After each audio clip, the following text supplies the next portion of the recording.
मन असता पवित्र सदाकाळ वाचावे श्री गुरुचरित्र. मन असता पवित्र सदाकाळ वाचावे श्री गुरुचरित्र. नमस्कार, मी पूजा. आपल्या चॅनलवर तुम्हा सर्वांचं पुन्हा एकदा खूप खूप मनापासून स्वागत करते. तुमच्या सगळ्या इच्छा स्वामी महाराज लवकरात लवकर पूर्ण करत ही स्वामींच्यानी प्रार्थना करते व आजच्या आपल्या व्हिडिओला सुरुवात करते.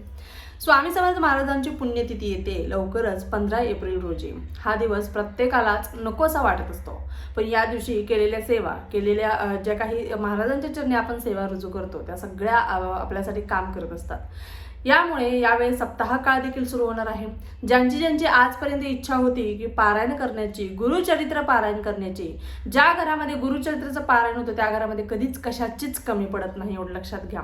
आणि गुरुचरित्राचं पारायण करणं, तुमच्या मनात देखील येणं ही देखील महाराजांचीच इच्छा असते. त्यामुळे जर गुरुचरित्र पारायण आजपर्यंत तुम्हाला करता आलं नाही आणि तुम्हाला पारायणामध्ये भाग घ्यायचा आहे तर साप्ताहिक पारायण हे 9 एप्रिल ते 15 एप्रिल पर्यंत असणार आहे. गुरुचरित्राचं पारायण आपल्याला या काळामध्ये करायचं आहे. स्वामी समर्थ महाराजांची पुण्यतिथी ही 15 एप्रिल रोजी आहे आणि साप्ताहिक पारायणाला सुरुवात 9 एप्रिल पासून होणार आहे. 9 ते 15 एप्रिल असं आपल्याला 7 दिवसाचं साप्ताहिक पारायण करायचं आहे. या पारायण काळामध्ये कोणकोणते नियम पाळायचे, कशा पद्धतीने नियमांचं पालन आपल्याकडून झालं गेलं पाहिजे, त्याच प्रकारे पूजा मांडणी कशी करायची व आपण गुरुचरित्राचं पारायण कशा पद्धतीने निर्विघ्नपणे पार पाडायचं हेच आजच्या व्हिडिओमध्ये तुम्हाला मी सांगणार आहे. त्यामुळे व्हिडिओ स्किप न करता शेवटपर्यंत पहा अशी माझी कळकळीची विनंती प्रत्येक सेवेकऱ्याला आहे. कारण काय होतं, तुम्ही अर्धवट माहिती पाहता आणि अर्धवट रित्या तुम्ही जर सेवा करायला गेलात तर काही ना काही तर तुमच्या हातातून चूक घडते आणि ती चूक घडल्यामुळे त्याचं फळ तुम्हाला मिळत नाही किंवा त्याचे उलटे दोष तुम्हाला लागत असतात. त्यामुळे गुरुचरित्राचं पारायण जर करायचं असेल तर त्याचे सर्व नियम अटी आपल्याला पाळल्याच गेल्या पाहिजेत. यामुळे आपल्याला गुरुचरित्राचं पारायण करायचं आहे. 9 तारखेला पारायणाला सुरुवात होणार आहे. यामुळे मी अगोदरच व्हिडिओ टाकत आहे. कारण काय होतं ना, आपल्याकडे एकतर पारायण करायचं असतं, आपल्याकडे ग्रंथ नसतो आणि आपल्याला ग्रंथ घ्यायला तेवढा वेळ मिळत नाही किंवा आपल्या मनाची तयारी देखील होणं तितकीच महत्त्वाची आहे. कारण कधी कधी असं होतं, गुरुचरित्र पारायण काळामध्ये होणारा त्रास वगैरे यामुळे तुम्ही पारायण करायला जात नाही, तुमचे पाय तिथपर्यंत जात नाही. प्रत्येक लोकांचे वेगवेगळे अनुभव असतात. त्यामुळे तुम्हाला वाटतंय की गुरुचरित्र पारायण अतिशय कठीण आहे, अतिशय अवघड आहे आणि त्यामुळे तुम्ही पारायण करत नाही. या काळामध्ये जो त्रास होतो त्यामुळे देखील तुम्हाला भीती वाटत असते, पण ही संपूर्ण भीती तुमच्या मनातून काढून टाकायची आहे. कोणत्याच प्रकारचं अवघड पारायण नाही आहे हे. त्याच पद्धतीने फक्त नियमांचं पालन तुम्हाला करायचं आहे. नियमांमध्ये राहून जर तुम्ही पारायण केलं तर तुम्हाला कसलाच त्रास होणार नाही. आणि जो त्रास होतो त्या त्रासातून देखील महाराज बाहेर काढत असतात. तुम्हाला इतकाही त्रास होऊ देत नाहीत महाराज, एवढं लक्षात घ्या. कारण महाराज साक्षात तिथे उपस्थित असतात, साक्षात तिथे हजर असतात. त्यामुळे दत्त महाराज, स्वामी महाराज तुम्हाला कसलाही त्रास होऊ देत नाहीत. ज्यावेळेस तुम्हाला त्रास होतोय असं जाणवतं त्यावेळेस जर एकदा फक्त एक हाक मारली महाराजांना स्वामी म्हणून, त्यावेळेस तुमचा क्षणात त्रास पूर्णपणे दूर होणार आहे. आता या संबंधीचा व्हिडिओ म्हणजे त्रास काय होतो, कशामुळे होतो, कोणत्या कारणांमुळे होतो हे तुम्हाला नेक्स्ट व्हिडिओमध्ये मी नक्कीच सांगेन. या संबंधीचा व्हिडिओ वेगळा मी बनवण्याचा प्रयत्न करेन. आज तुम्हाला पूजा मांडणी कशी करायची, संकल्प कसा घ्यायचा, कोणकोणत्या नियमांचं पालन करायचं हे आजच्या व्हिडिओमध्ये आज आपण पाहणार आहोत. सगळ्यात अगोदर गुरुचरित्राचं पारायण करायचं आहे. तुमच्या जवळपास मठ असेल दिंडोरी प्रणीतचा तर तिथून तुम्हाला दिंडोरी प्रणीतचं गुरुचरित्राचा ग्रंथ आणायचा आहे. एक लाल रंगाचा कपडा आणायचा आहे. बघा आता हा लाल रंगाच्या कपड्यामध्ये आपला ग्रंथ पॅक करून ठेवलेला आहे. कारण ग्रंथ हा उघडा ठेवायचा नाही. यामुळे तुम्ही कोणताही, आता हे ब्लाउज पीसच आहे लाल रंगाचा, तुम्ही व्यवस्थित कपडा जरी आणलात तरी देखील चालणार आहे. अशा पद्धतीने एक कपडा घ्यायचा आहे, त्याच्यामध्ये गुरुचरित्राचा ग्रंथ तुम्हाला गुंडाळून आणायचा आहे आपल्या घरी. जर तुमच्यामध्ये बघा आता गुरुचरित्राचा ग्रंथ जो मूळ ग्रंथ आहे तो महिलांनी वाचू नये असं म्हटलं जातं. हा देखील खूप मोठा समग्र आहे की महिलांनी गुरुचरित्राचं पारायण करावे की नाही. आता तुम्ही तुमच्या जवळपासच्या मठात केंद्रात पाहत असाल, सगळ्यात जास्त पुरुषांपेक्षा महिलांचीच गर्दी तुम्हाला दिसत असेल ती म्हणजे गुरुचरित्र पारायण करण्यासाठी. कारण दिंडोरी प्रणीत गुरुचरित्र हे असा ग्रंथ आहे जो महिला देखील वाचू शकतात. कारण जो मूळ ग्रंथ आहे त्याच्यात वेदांचा उल्लेख झालेला आहे आणि ते वेदाक्षरे महिलांनी वाचू नये यासाठी गुरुचरित्र ग्रंथ, मूळ ग्रंथ महिलांनी वाचू नये असं म्हटलं जातं. कारण कधी कधी गर्भधारणा झालेली असेल तर गर्भपात होण्याची देखील शक्यता असते. कारण त्याचे जी शक्ती असते ती महिला पेलू शकत नाहीत. यासाठी हा ग्रंथ परमपूज्य गुरुमाऊलींनी बनवलेला आहे. तो म्हणजे गुरुचरित्राचा दिंडोरी प्रणीतचा जो ग्रंथ आहे तो आपल्या परमपूज्य गुरु माऊलीने महिलांसाठी बनवलेला आहे आणि तोच ग्रंथ, याच ग्रंथाचं पारायण आपल्याला करायचं आहे. हा ग्रंथ तुमच्या जवळपासच्या केंद्रात, मठात तुम्हाला मिळून जाईल. नसेल तर तुम्ही नक्कीच मला कमेंट बॉक्समध्ये कमेंट करा. तुमच्याशी संपर्क साधून तुमच्यापर्यंत गुरुचरित्र हा ग्रंथ पोहोचवण्याचं मी काम करेन. गुरुचरित्र ज्या दिवशी पारायण करायचं आहे, तर 9 तारखेला पारायण करायचं आहे, तर आदल्या दिवशी तुम्हाला म्हणजेच 8 एप्रिल रोजी तुम्हाला तुमच्या जवळपास जिथे कुठे गोशाळा असेल किंवा गाय असेल, एक गाय, किती म्हटलं मी, एक गाय आणि 4 कुत्रे म्हणजे श्वान यांना तुम्हाला पोळी खाऊ घालायची आहे, चपाती खाऊ घालायची आहे. आजकाल असं झालं आहे, कुत्रे चपाती वगैरे खातच नाहीत, बिस्किटांची सवय आहे त्यांना, म्हणजे शहरात वगैरे तर तेच चालू आहे. तर तुम्ही पोळीसोबत बिस्किट पण सोबत ठेवा, म्हणजे तुम्ही त्यांना 4 कुत्र्यांना तुम्हाला खाऊ घालायचं आहे, एक गायीला तुम्हाला खाऊ घालायचं आहे. तुमच्या जवळपास जर गायी नसेल तर गोशाळा कुठे आहे ते पहा. कुठे ना कुठेतरी मंदिराजवळ वगैरे एक गाई असतेच असते. तुम्ही जाऊन तिथे गाईला ते खाऊ घालायचं आहे. हे एक काम कशासाठी करायचं आहे, गुरुचरित्र पारायण करण्याची अनुमती त्यांच्याकडून अगोदर घ्यायची आहे. आपण संमती अगोदर गाय आणि कुत्र्यांकडून आपल्याला संमती घ्यायची आहे, एवढं लक्षात घ्या. त्यामुळे हे एक काम न चुकता तुम्हाला करायचं आहे म्हणजे आहे.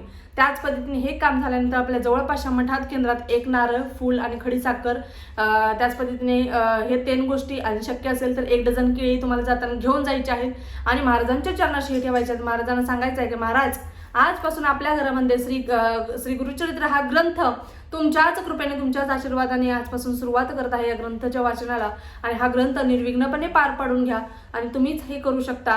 मी पारायण करणारं कोणी नाहीये, तुम्हीच माझ्याकडून पारायण करून घेणार आणि तुम्हीच निर्विघ्नपणे पारायण हे पार पडणार. त्यामुळे आपल्या घरामध्ये तुम्ही देखील उपस्थित राहावं असं मी आमंत्रण तुम्हाला देत आहे. अशा पद्धतीने महाराजांना देखील प्रार्थना विनंती करायची आहे आणि हा संकल्प नाहीये, महाराजांना ही केलेली एक प्रार्थना आहे, एवढं लक्षात घ्या.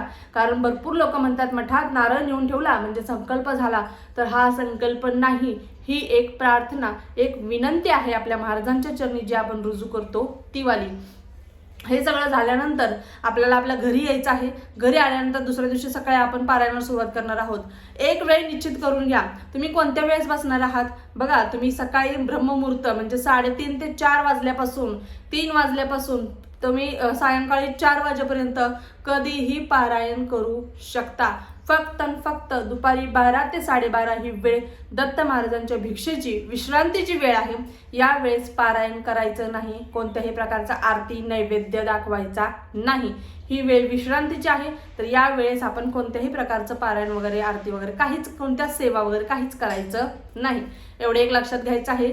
सगळ्यात उत्तम वेळ मला विचाराल तर ब्रह्ममुहूर्ताची वेळ आहे.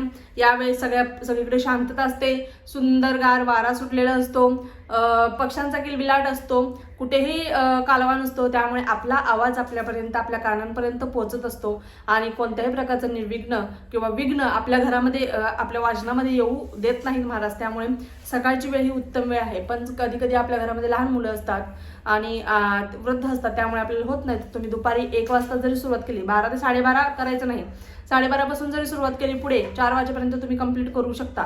1.5, 2, कधी कधी 2.5 तास लागतात. त्या ज्या दिवसाचे जेवढे अध्याय सांगितलेले आहेत तेवढ्या अध्यायाचं तुम्हाला पठण करायचं आहे. अशा पद्धतीने तुम्हाला पारायणाला सुरुवात करायची आहे. पारायणाला सुरुवात करण्या अगोदर पूजा मांडणी करायची आहे. पूजा मांडणी करताना तुम्हाला पूजा मांडणी तुमच्या पूर्व किंवा पश्चिम दिशेकडे तोंड करून लावायची आहे, किंवा उत्तर दिशेला जरी लावलीत तरी देखील चालणार आहे. पण भरपूर लोक म्हणतात की मग ते पूजेचं तोंड दक्षिणेकडे होतं, तसं चालेल का? चालेल, पण काही हरकत नाही. दक्षिण दिशेला चुकूनही तुम्हाला पूजा मांडणी करायची नाही, तर फक्त पूर्व आणि पश्चिम दिशेला तुम्ही पूजा मांडणी करू शकता. पूजा मांडणी जिथे करणार आहात ती जागा स्वच्छ गोमूत्राने पुसून घ्यायची आहे. आपलं घर संपूर्ण गोमूत्र वगैरे, हळद वगैरे टाकून पुसून घ्यायचं आहे. घराला देखील घरात स्वच्छता ठेवायची आहे. गुरुचित्र पारायण करण्याच्या अगोदर आपल्या घरातली थोडी झाडझूड, जळमट काढायचं आहे. त्याच पद्धतीने पूजा मांडणी करताना पाटावरती एक पिवळ्या रंगाचं वस्त्र अंतरायचं आहे. कलश मांडणी करायची आहे. आपल्या महाराजांना पंचामृताने अभिषेक घालायचा आहे किंवा जलाने अभिषेक घाला. अभिषेक घालताना तुम्हाला 16 वेळा पुरुष सुक्तम, नाही शक्य तर 1 वेळा तर कमीत कमी पुरुष सुक्तम, 1 वेळा स्त्री सुक्तम, त्याच पद्धतीने 1 वेळा पवमान सुक्तम, 1 वेळा रामरक्षातील 9 ओव्या, अशा पद्धतीने रामरक्षा, इथपर्यंत या 4 सेवा तुम्हाला करायच्या आहेत. महाराजांना अभिषेक घातल्यानंतर महाराजांना त्यांच्या जागेवर स्थानापन्न करायचं आहे. त्यांना वस्त्र, हिना, अत्तर, चाफ्याची फुले, फुलं, फळं जे काही असेल ते सगळं महाराजांना अर्पण करायचं आहे. धूप दीप अगरबत्ती लावायची आहे. गणपती बाप्पाच्या सहाय्याने आपण आशीर्वादाने करणार आहोत. तर सगळ्यात अगोदर गणपती बाप्पाची देखील तिथे पूजा मांडणी करून घ्यायची. पाटावरती गणपती बाप्पांना देखील स्थानापन्न करायचं आहे आणि नंतर रांगोळी वगैरे बाजूला काढायची आहे आणि तुम्हाला सुरुवात करायची आहे. पारायणाच्या पोथीखाली देखील तुम्हाला आसन ठेवायचं आहे. याच्या खाली तुम्हाला लाल रंगाचा कपडा देखील ठेवायचा आहे. ज्यावेळेस तुम्ही वाचनाला सुरुवात कराल त्या वाचून झाल्यानंतर गुरुचरित्राची पोथी तुम्हाला उघडी ठेवायची नाही, झाकून व्यवस्थित ठेवून द्यायची आहे. त्याच पद्धतीने बघा वाचनाची वेळ जसं की तुम्हाला सांगितलं मी, वाचनाची वेळ काय ठेवायची आहे. पहिल्या दिवशी तुम्हाला किती अध्याय वाचायचे आहेत बघा. त्याच्या अगोदर संकल्प कसा घ्यायचा. तुमच्या उजव्या हातामध्ये तुम्हाला अक्षता, थोडंसं हळदी कुंकू, एक फूल आणि थोडंसं पाणी ठेवायचं आहे. तुमचं नाव, तुमचं गोत्र बोलायचं आहे. तुम्ही कशा निमित्त किंवा कोणत्या कारणासाठी गुरुचरित्राचं पारायण आपल्या घरामध्ये करणार आहात ते कारण महाराजांना सांगायचं आहे आणि हे निर्विघ्नपणे पार पडण्याची विनंती कृपा महाराजांना करायची आहे आणि तामणामध्ये हातावरून पाणी खाली सोडून द्यायचं आहे. हा झाला संकल्प. एवढे एक लक्षात घ्या. आणि नंतर तुम्हाला सगळ्यात अगोदर 1 माळ किंवा 11 माळे श्री स्वामी समर्थ या षडाक्षरी मंत्राच्या तुम्हाला घ्यायच्या आहेत. 1 किंवा 11 माळे घ्या आणि अथर्वशीर्ष गणपती अथर्वशीर्ष बोलायचं आहे. नंतर तुम्हाला अध्यायाला सुरुवात करायची आहे. सगळ्यात अगोदर बघा पहिल्या दिवशी तुम्हाला 1 ते 9 अध्याय वाचायचे आहेत. या सगळं गुरुचरित्र पोथीमध्ये सगळं दिलेलं आहे. तुम्हाला नियम अटी वगैरे सगळं काही दिलेलं आहे. याच्यानुसारच मी तुम्हाला माहिती देते. दुसऱ्या दिवशी तुम्हाला 10 ते 21 अध्याय वाचायचे आहेत. तिसऱ्या दिवशी तुम्हाला 22 ते 29 वाचायचे आहेत. चौथ्या दिवशी 30 ते 35 अध्याय वाचायचे आहेत. पाचव्या दिवशी 36 ते 38. सहाव्या दिवशी 39 ते 43 अध्याय वाचायचे. सातव्या दिवशी 44 ते 53 अध्याय तुम्हाला वाचायचे आहेत. असे तुम्ही 7 दिवसात हे अध्याय हे पारायण कंप्लीट करू शकता. आता हे सगळं झालं. वाचन झाल्यानंतर तुम्हाला नैवेद्य, जो काही नैवेद्य तुम्ही केला असाल तो नैवेद्य तुमच्यासाठी, म्हणजे आता गुरुचरित्र पारायण काळात जेवणाचे देखील नियम आहेत. त्या जेवणाचे नियम म्हणजे पारायण काळात आपण काय खाऊ शकतो, काय नाही खायचं या संबंधीचा व्हिडिओ देखील लवकरच आपल्या चॅनेलवरती नक्कीच येईल. आणि तेच जेवण जे स्वतःसाठी तुम्ही बनवलं आहात तेच नैवेद्य म्हणून महाराजांना अगोदर दाखवायचं आहे, नंतर तुम्ही खायचं आहे. नैवेद्य आरती सकाळची 10:30ची एक आरती करायची आहे तुम्हाला आणि नंतर संध्याकाळी एक आरती करायची आहे. झोपण्या अगोदर न चुकता विष्णू सहस्त्रनाम तुम्हाला ऐकायचं आहे किंवा श्रवण करायचं आहे किंवा बोलायचं आहे.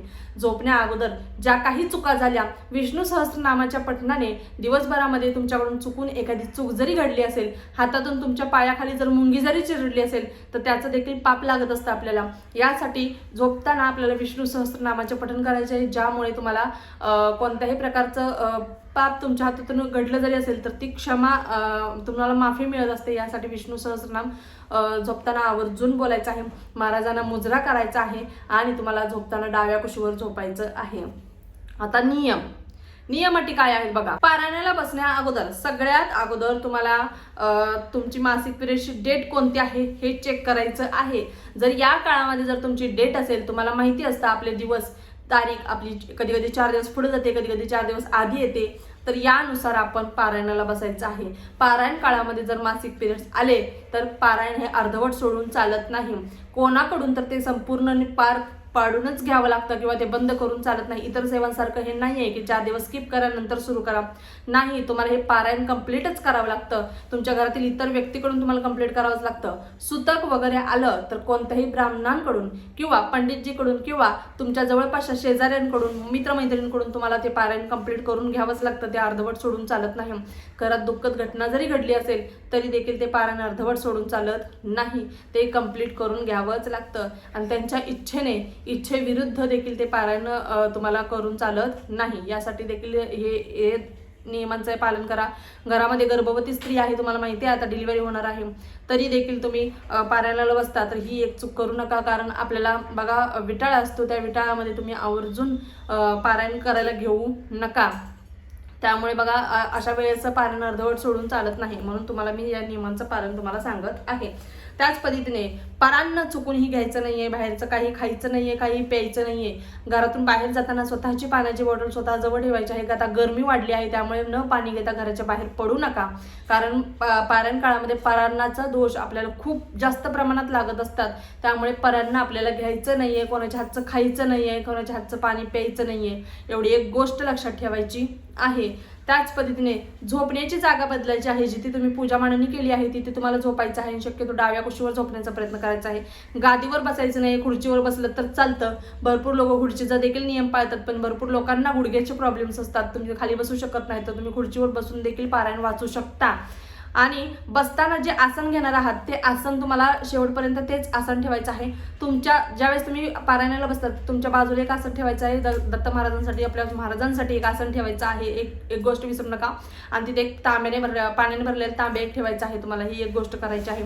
त्याच पद्धतीने बघा, या 2 गोष्टी झाल्यानंतर तुम्हाला पारायण काळामध्ये तुम्ही कोणाच्याही घरचं खाणार नाही, बरोबर. मांसाहार पूर्णपणे वर्ज्य.